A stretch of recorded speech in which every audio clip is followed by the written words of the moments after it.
সারাদিন এত কাজ করি, কাজ যেন ওটা শেষই হয় না।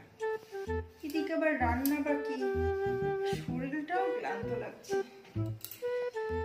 কি যে করি। মা, তোমাকে আজ আর কিছু করতে হবে না, তুমি রেস্ট নাও, আমি সব কাজ করে দিচ্ছি। ঠিক আছে।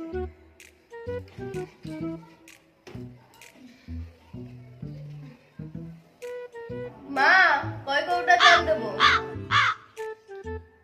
3 কৌটা দে।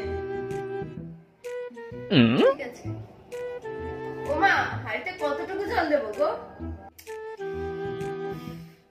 হাঁড়ির গলা পর্যন্ত। ঠিক আছে। ও মা, হাঁড়ির ঢাকনাটা কোথায় রেখেছো গো? থাক মা, তোমার আর আমাকে রান্না করে খাওয়াতে হবে না। তুমি যাও, বসে বসে ফোন ঘাটো। আমার কাজ আমি করে নিচ্ছি।